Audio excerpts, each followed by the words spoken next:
사도신경으로 신앙 고백하십니다. 나는 전능하신 아버지 하나님 전지의 창조주를 믿습니다. 나는 그 유일하신 아들 우리 주 예수 그리스도를 믿습니다. 그는 성령으로 잉태되어 동정노 마리아에게서 나시고 본디오 빌라도에게 고난을 받아 십자가에 못 박혀 죽으시고 장서된 지 사흘 만에 죽은 자 가운데서 다시 살아나셨으며 하늘에 오르시어 전능하신 아버지 하나님 우편에 앉아 계시다가 거기로부터 살아있는 자와 죽은 자를 심판하러 오십니다. 나는 성령을 믿으며 거룩한 공교회와 성도의 교제와 죄를 용서받는 것과 몸의 부활과 영생을 믿습니다. 아멘.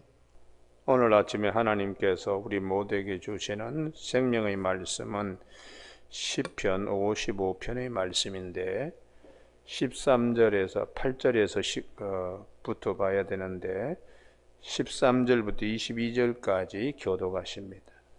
시편 55편 13절부터 22절까지입니다. 그는 곧 너로다 나의 동료 나의 친구요 나의 가까운 친구로다.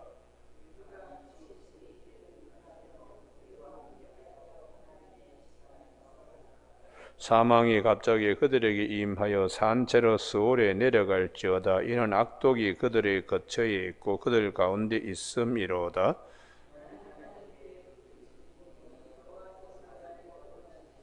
저녁과 아침과 정오에 내가 근심하여 탄식하리니 여호와께서 내 소리를 들으시리로다.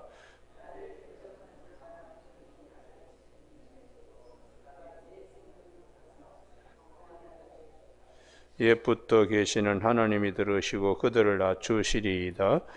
그들은 전하지 아니하며 하나님을 경외하지 아니함이니이다.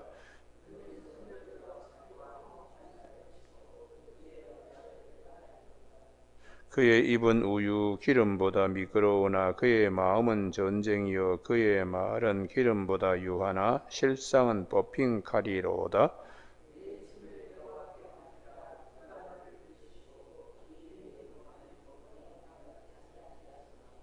아멘.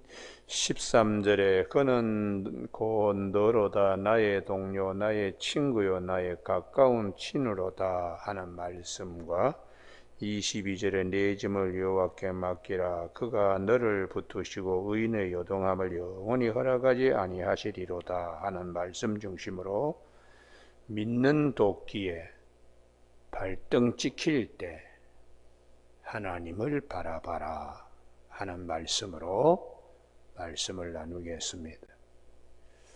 오늘 본문의 배경은 압살롬의 난을 겪으면서 다윗이 경험한 일들, 하나님께 기도한 내용들입니다. 우리가 사무엘 하 19장을 한번 찾아보시죠. 사무엘 하 15장부터요. 15장. 사무엘 하 15장에 형제 이복 형제를 죽이고 도망친 압살롬을 용서해 줬더니 이 압살롬이 15장 6절에 끝에 보시면 이스라엘 사람의 마음을 압살롬이 훔치니라. 다윗에게 재판받으러 들어갈 때에 묻고 나올 때 물으면서 내가 만약에 한다면 아버지보다 낫게 한다고 그렇게 압살롬이 백성들의 마음을 훔쳤습니다. 그런 줄도 모르고 다윗은 믿었습니다. 그러나 믿는 도끼에 발등이 찍히는 일이 생겼습니다. 사무엘하 15장 12절 제사 드릴 때 압살롬이 사람을 보내 다윗의 모사 길로 사람 아히도벨을 자기가 가장 신뢰하는 비서실장입니다. 모든 것을 상의하고 모든 것을 같이 마음과 계획과 뜻을 나누었던 아히도벨이 하루아침에 싹 바뀌어서 압살롬 난을 일으키는데 모든 계략을 다 공급하는 자가 되었습니다. 우리는 이 아히도벨이 이렇게 다윗에게 확 돌아서는 이유는 다윗이 하나님 앞에서 지은 결정적인 죄가 있습니다. 그것은 사무엘하 11장에 밧세바를 범한 일인데, 사무엘하 11장 3절에 밧세바는 엘리암의 딸이요 우리아의 아내라고 되어 있어요. 이 엘리암이 어떤 사람인가? 사무엘하 23장 34절에 아히도벨의 아들입니다. 결국은 아히도벨의 친손녀를 다윗이 성폭행한 것이지요. 그것은 다윗이 도저히 지울 수 없는 일입니다. 사람은 언제 이렇게 확 돌아서나 상대방의 죄악을 봤을 때에 용서하지 않습니다. 그래서 우리가 성경에 보면 나중에 요압이 또 아주 솔로몬에게 죽습니다. 다윗이 요압을 왜 그렇게 했는가? 압살롬을 죽이지 마라, 반란했지만은 생포해라. 그런데 요압이 이런 아비에게 대드는 이런 녀석은 살려둘 수 없다고 상수리 나무에 머리가 걸려가지고 나귀가 빠져나오고 대롱대롱 공중에 떠 있을 때에 충분히 생포할 수 있는데 요압이 단창 셋을 압살롬의 심장에 내리찍습니다. 그때에 그 피가 온통 막 튀는 거죠. 그런데 끌어내려가지고 군사들에게 머리를 갖다가 쇠망치로 그냥 깨듯이 그렇게 처참하게 죽였습니다.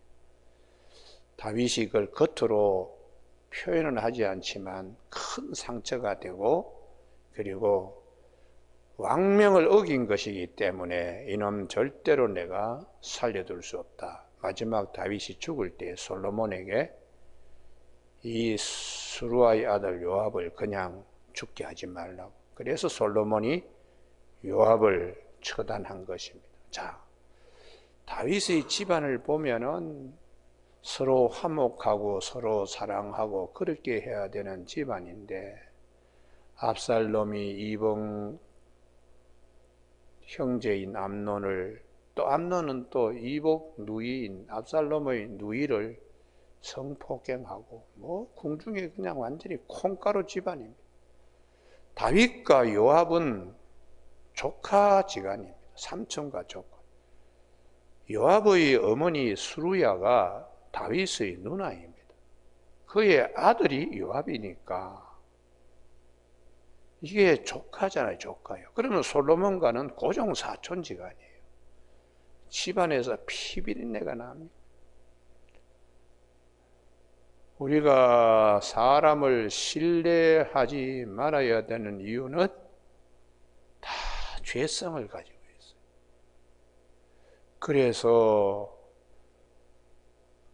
이 죄성을 가지고 있다는 것을 인정하지 않기 때문에 사람을 신뢰하는 거예요. 사람을 신뢰하기 때문에 실망도 크고 돌아오는 화도 큽니다. 그래서 성경은 끊임없이 말씀합니다.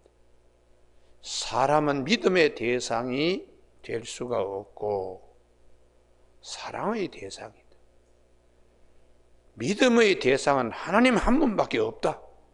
그게 성경 말씀입니다. 히스기야가 병들어가지고 하나님께 살려달라. 그때의 히스기야에게는 자식이 없었습니다.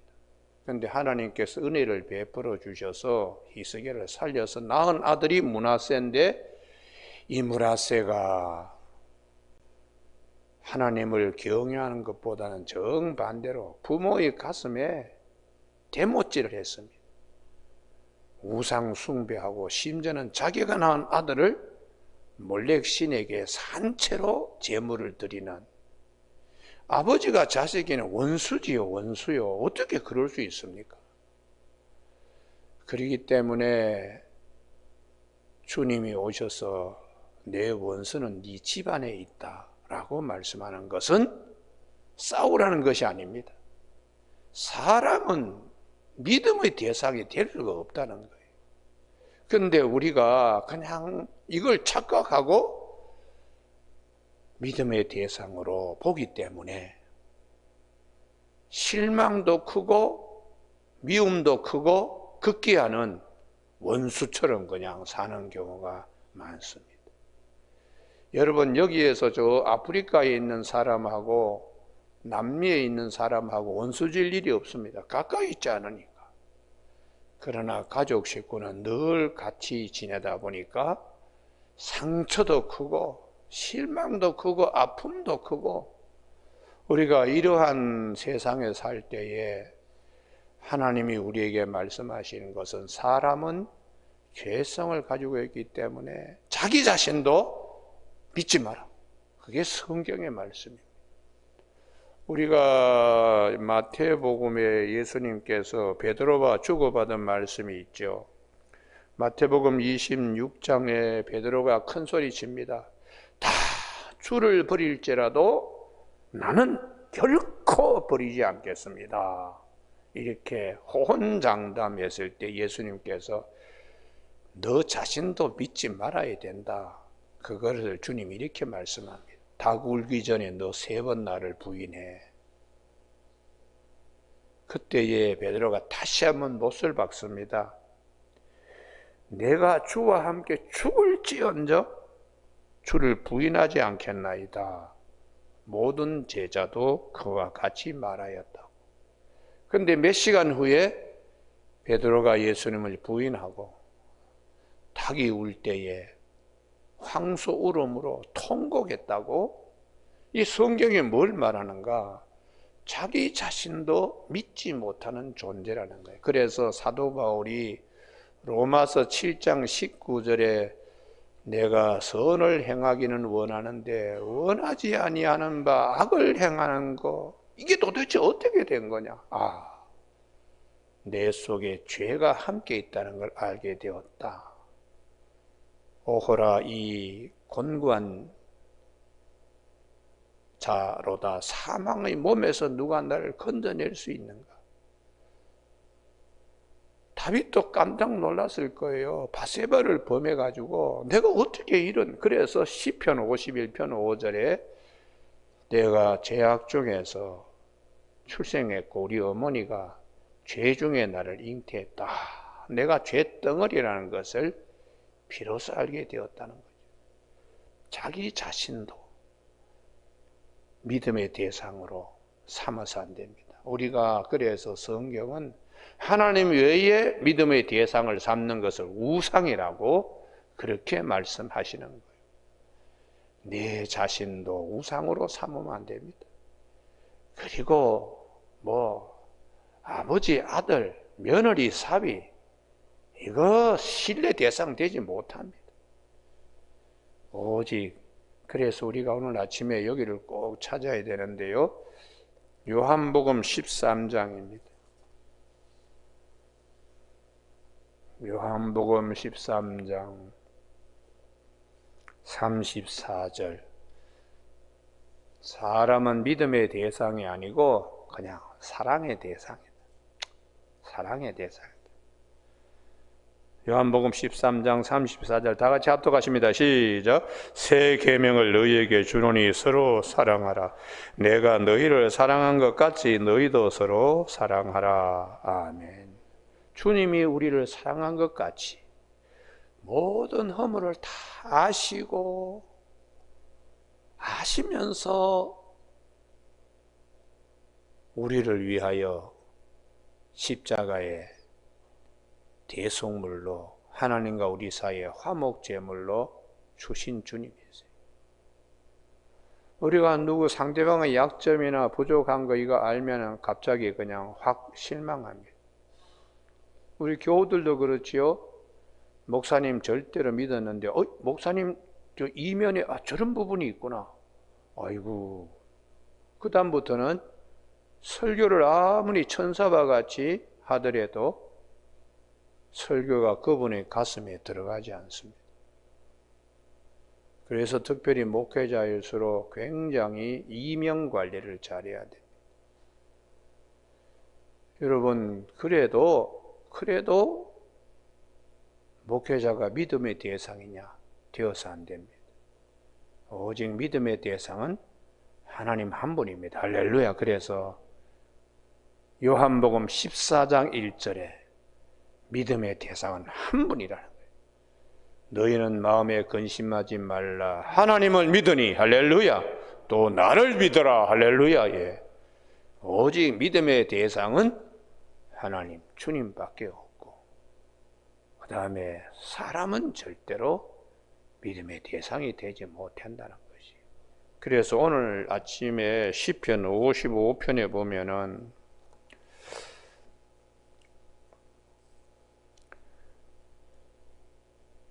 이 아히도벨이 가서 얼마나 다윗에게 돌아선 마음으로 압살롬을 부추기는 것이죠.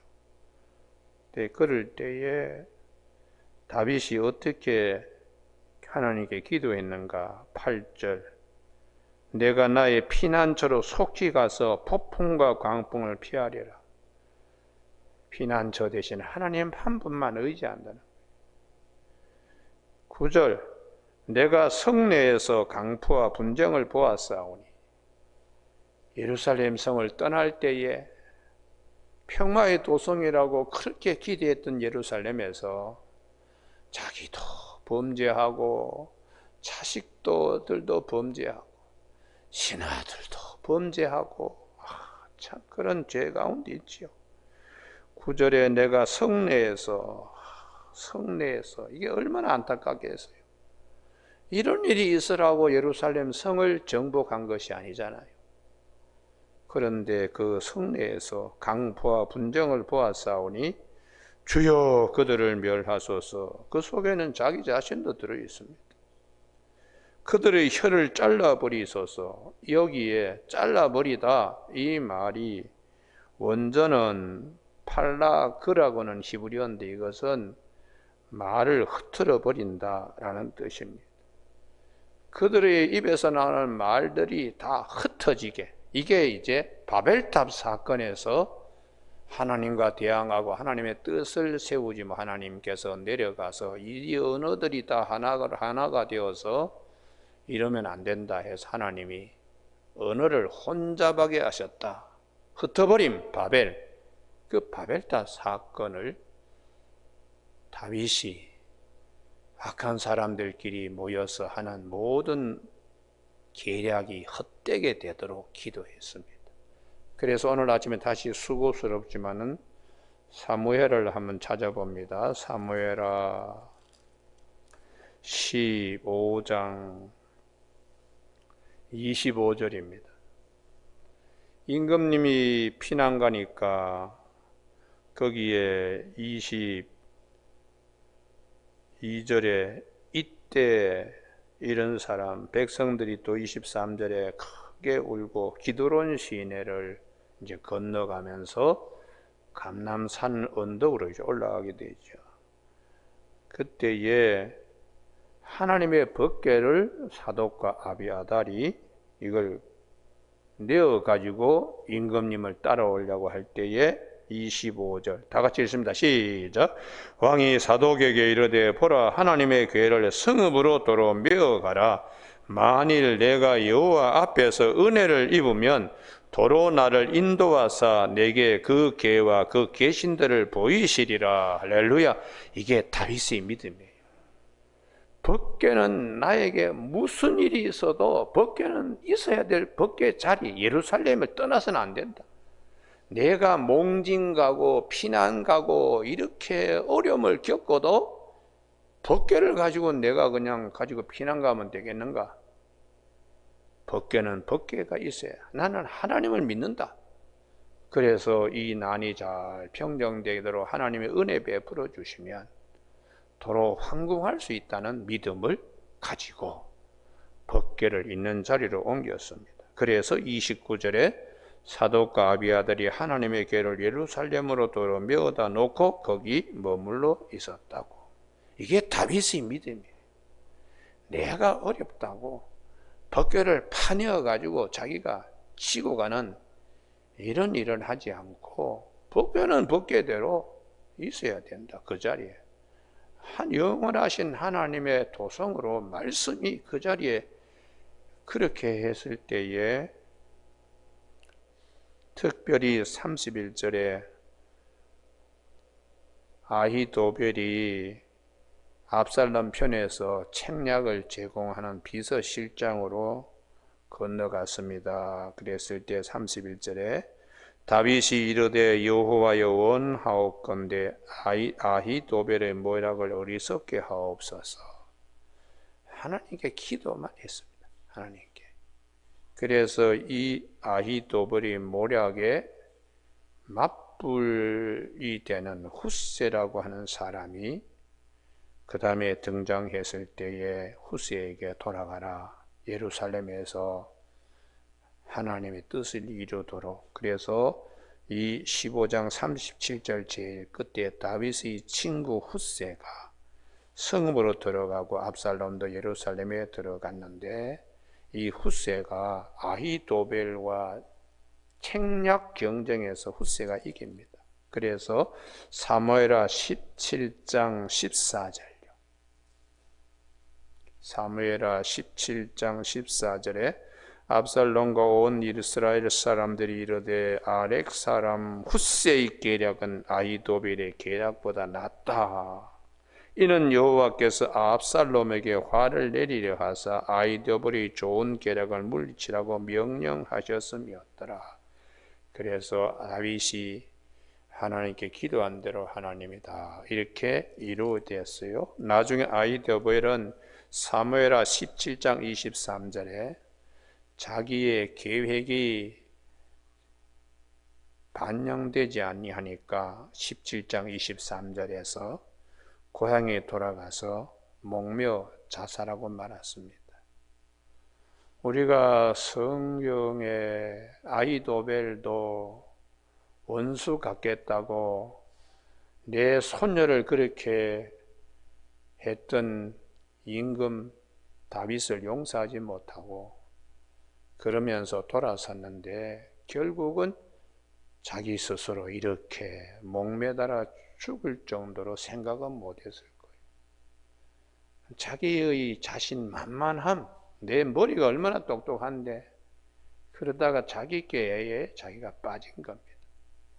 오늘 그래서 시편 55편에 그 예루살렘 성에서 뭐 이런저런 일들이 얼마나 많은지 혀를 잘라버리소서 하는 말을 혼잡하게 하옵소서. 아히도벨의 계략과 훗세의 계략이 서로 다툼을 일으켜서 하나님의 뜻이 이루어지도록 다윗이 그렇게 기도했어요. 그래서 나를 책망하는 자는 원수가 아니라 원수일진데 내가 참았으리라. 이게 누구 보고 하는 얘기겠어요?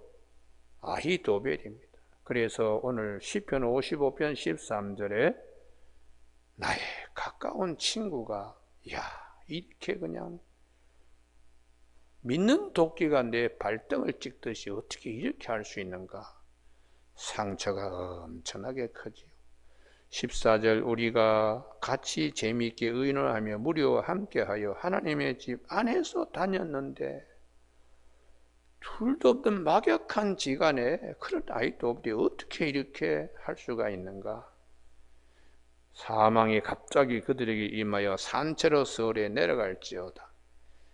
땅이 쩍 갈라져 가지고 고라일 땅이 땅 속에 파묻힌 것처럼 지진이라도 일어나 가지고 땅이 삼켜버렸으면 좋겠다. 이렇게까지 다윗이 아주 상처받은 마음을 얘기하고 있습니다. 16절 그렇지만 다윗에게는 믿음의 대상은 하나님 한 분밖에 없어요. 16절 나는 하나님께 부르짖으려니 여호와께서 나를 구원하시리로다. 할렐루야. 구원하실 분은 하나님 한 분밖에 없습니다. 그러므로 우리가 금으로도 은으로도 명예로도 권력으로도 구원받지 못합니다. 그래서 다윗이 남긴 시편 두 곳을 우리가 꼭 기억해야 됩니다. 시편 118편 7절에 하나님은 나를 돕는 자들 중에 계신다. 여기서 굉장히 중요한 말이에요. 훗세가 나를 돕는 게 아닙니다. 훗세와 같이 돕는 사람들 중에 하나님이 계셔서 하나님이 도와주신다는 거예요. 할렐루야. 훗세를 믿는 게 아닙니다.